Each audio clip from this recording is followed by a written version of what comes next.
আমরা সবাই জানি বাংলাদেশের তিনবারের প্রধানমন্ত্রী, যিনি বাংলাদেশের মানুষকে মায়ের মতো লাগলে রেখেছিলেন। এই বাংলাদেশের মানুষকে মা যেরকম তার সন্তানকে নিরাপত্তা দেয়, সেভাবে নিরাপত্তার বেষ্টনীতেই তিনি এ দেশের মানুষকে আগলে রেখেছিলেন। ভোর 6টায় তিনি দুনিয়ার থেকে চলে গিয়েছেন। ইন্না লিল্লাহি ওয়া ইন্না ইলাইহি রাজিউন। আজকে সারা বাংলাদেশের মানুষ সহ বিশ্বের অসংখ্য মানুষ আজকে শোকাহত, যার কারণে রাষ্ট্রীয়ভাবে শোক ঘোষণা করা হয়েছে। 3 দিনের শোক ঘোষণা করা হয়েছে, 1 দিনের ছুটি ঘোষণা করা হয়েছে সরকারের পক্ষ থেকে, যার কারণে সারা বাংলাদেশের মানুষই আজকে শোকাহত। আমরা বিশেষ করে এই বাংলাদেশের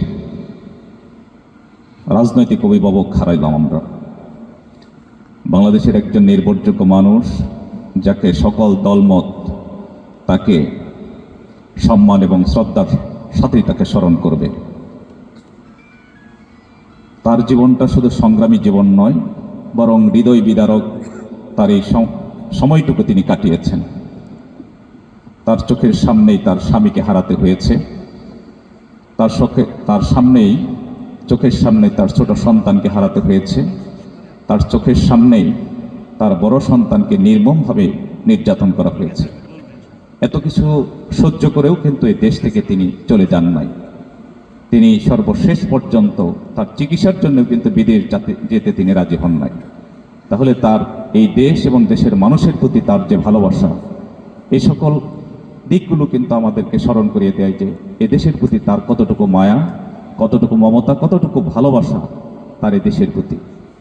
আজকে আমরা আমাদের এই বাংলাদেশের অভিভাবকের জন্য আমরা দোয়া করব যে তার জীবনে তিনি যে ভালো কাজগুলো করেছেন, এই ভালো কাজের বদৌলতে যেন আল্লাহ তাকে ক্ষমা করে দেন। তার জীবনে একজন মানুষ যখন দায়িত্ব পালন করে, অবশ্যই তার জীবনে অসংখ্য ভালো কাজ হয়, ভালো কাজ তিনি করেছেন। এই ভালো কাজ করতে গিয়ে কিছু খারাপ হয়ে যেতে পারে, কিন্তু ভালো কাজ তো তিনি করেছেন, যে কাজগুলো এখনো পর্যন্ত বলবৎ আছে। আমরা আল্লাহর কাছে দোয়া করব তার সেই নেক আমল ভালো কাজের বদৌলতে যেন আল্লাহ তাকে ক্ষমা করে দেন।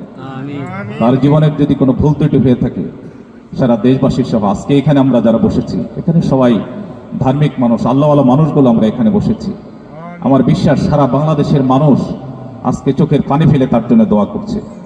তাদের এই মানুষের চোখের পানিগুলো আল্লাহ ব্যথা যেতে দিবেন না, তাদের সেই দোয়াগুলো আল্লাহ নিষ্ফলভাবে তাদেরকে ফেলে দিবেন না। এই জন্য আল্লাহর কাছে আমরা দোয়া করব আমাদের সেই অভিভাবকের জন্য, আল্লাহ যেন তাকে জান্নাতের সর্বোচ্চ মাকাম জান্নাতুল ফেরদাউস দান করেন।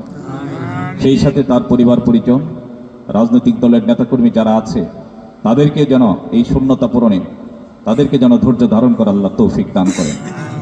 আমরা আসলে সারা দেশের মানুষই আজকে শোকাহত, সারা দেশের মানুষই আজকে বেদনা বিধুর। যে আপনজনকে হারালে পরে মানুষের মধ্যে যে কষ্ট, যে বেদনা, ঠিক সেই কষ্ট এবং বেদনাই যেন আজকে সারা দেশের মানুষ অনুভব করছে। আমরা আবারও আমাদের সেই প্রিয় অভিভাবকের জন্য আমরা দোয়া করি আল্লাহর কাছে, আল্লাহ যেন তাকে তার জীবনের সমস্ত গুনাহ খাতা মাফ করে দিয়ে তাকে যেন জান্নাতের সর্বোচ্চ মাকাম জান্নাতুল ফেরদাউস দান করেন।